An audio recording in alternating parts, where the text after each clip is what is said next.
Good morning students. ये हमारा third language Hindi का क्लास है। ठीक, हम लोग लास्ट दिन चैप्टर नंबर 6 अंधेर नगरी चौपट राजा पूरा पढ़े थे। क्या था इसका समरी कि एक नगर में एक राजा था जो कि सबको क्या बोला हुआ था, जो कि बिल्कुल सही नहीं था, जिसके कारण से क्या था, सब लोग दिन में सोते थे और रात में जागते थे। और एक दिन फांसी का फंदा बड़ा कर दिया था, तो ये नहीं कि उसको छोटा कर ले, वो फिट नहीं आ रहा था चोर के गले में, तो वो सोच रहे थे कि उसमें फिट होने वाला एक मोटा व्यक्ति को हम पकड़ लें, और जिसको पकड़ता है वो शिष्य रहता है गुरु का। ठीक, तो गुरु उसको बचाने के लिए क्या करते हैं, कहते हैं अगर ये मुहूर्त बहुत अच्छा है, इस मुहूर्त में अगर कोई मरेगा तो नेक्स्ट जन्म में वो राजा बनेगा, और उसके बाद जो मरेगा वो मंत्री बनेगा। ये सोचकर सबके मन में लालच आ जाता है, किसी में दिमाग तो है नहीं, तो सब लोग सोचते मैं मरता हूँ, मैं मरूं तो इससे क्या होगा, मैं राजा बनूंगा। फिर राजा के कानों में भी ये खबर जाती है, और राजा क्या बोलता है, नहीं कोई नहीं, मैं वो सोचता है मैं नेक्स्ट जन्म, तो वो मर जाता है। उसके बाद उसके मंत्री, फिर उसका कुछ सिपाही, फिर उसका गुरु बोलता है कि मुहूर्त खत्म हो गया, तो सब शांत हो जाता है। वो चुपके से चेले को लेकर वहां से चला गया। और फिर उसके बाद क्या कहते हैं, टके से वहां पे लास्ट में क्या लिखा है, अंधेर नगरी चौपट राजा, टके से भाजी टके से खाजी। मतलब नगर का कोई भी सिस्टम सही नहीं है। वो क्यों? क्योंकि राजा जो है वो सही नहीं है।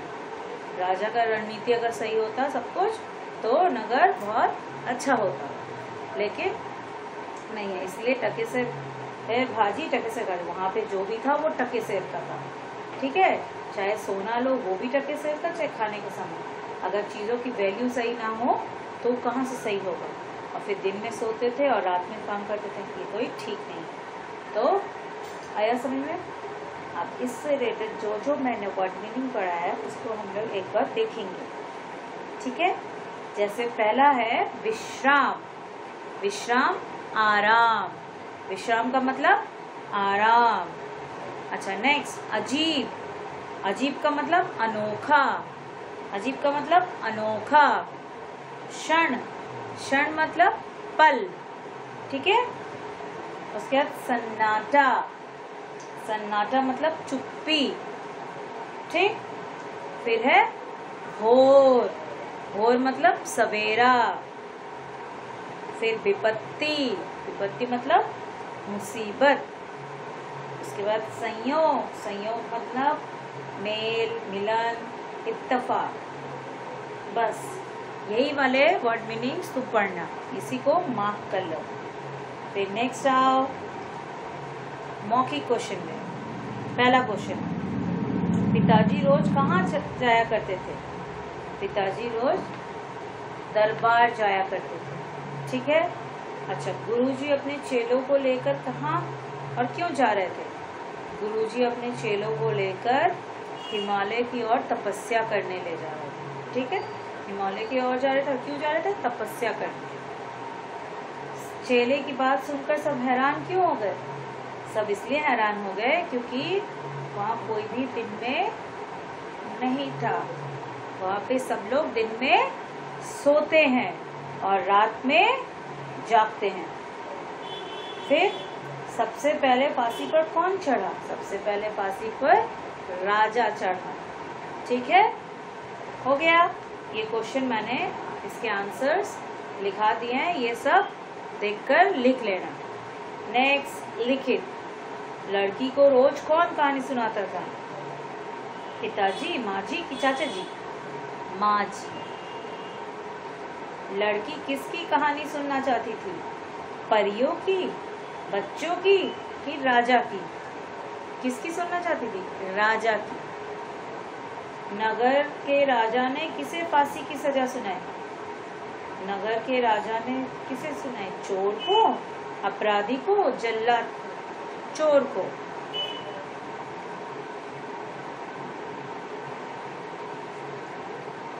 राजा के सैनिक गली गली में किसकी खोज करने लगे? मोटे आदमी की, चोर की, पतले आदमी की? राजा के सैनिक मोटे आदमी की खोज करने लगे।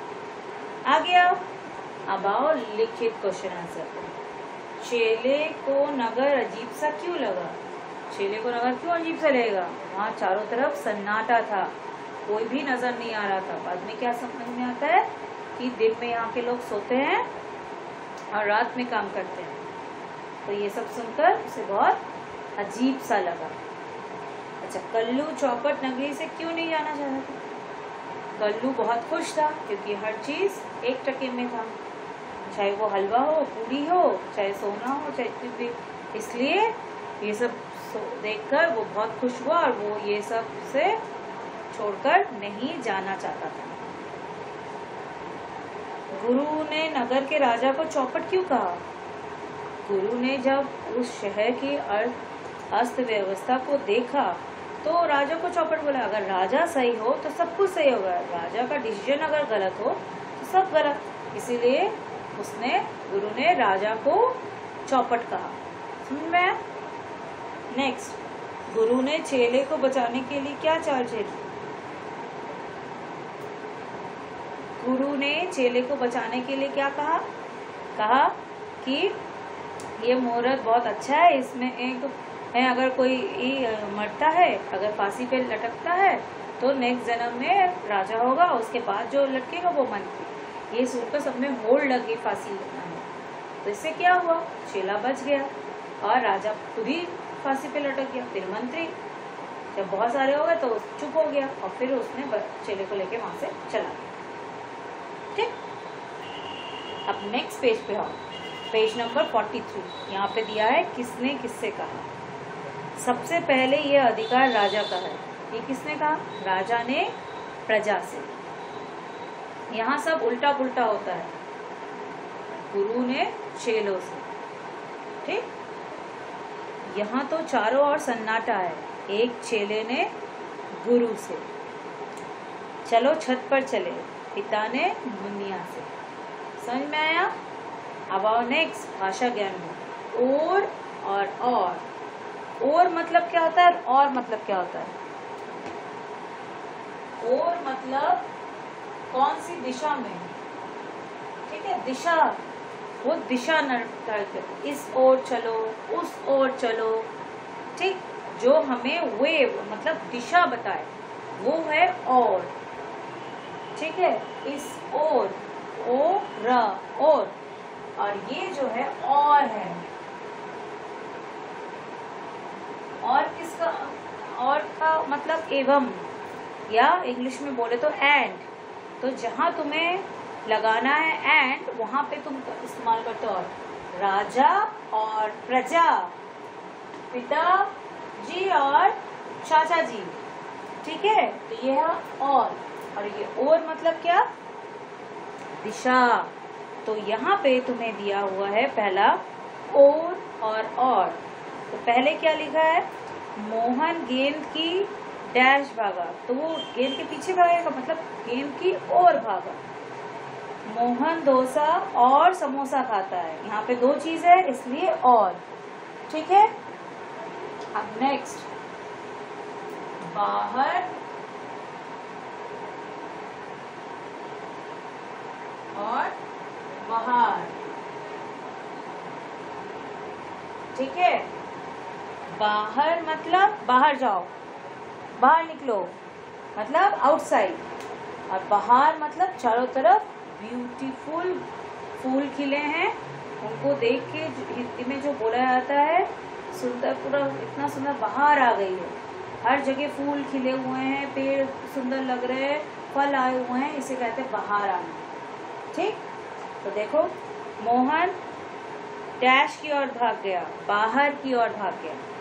मोहन के बगीचे में डैश आ गई, मतलब बाहर आ गई। ठीक है, फिर देखो सामान और समान। सामान मतलब थिंग्स, चीजें, और समान मतलब ये उसके समान, कंपैरिजन। ठीक है, ये उसके समान है। ठीक है, तो क्या है? मोहन बाजार से कुछ सामान खरीदा। मोहन ने बाजार से कुछ सामान खरीदा। और मोहन और सोहन ने सोहन दिखने में एक समान है, एकदम एक समान, मैंने बोला था एक जैसे समान, तो हम समान का इस्तेमाल करते हैं। और लास्ट है सजा और सजा, ठीक है।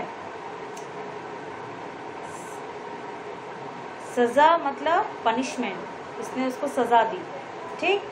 और सजा मतलब कोई चीज हम सजा रहे हैं, ठीक है, सुंदर यहाँ पे रख रहे हैं इसको सजाने के लिए, इसको सजाने के लिए, इसको तो ये सजा रहे हैं, डेकोरेट करना।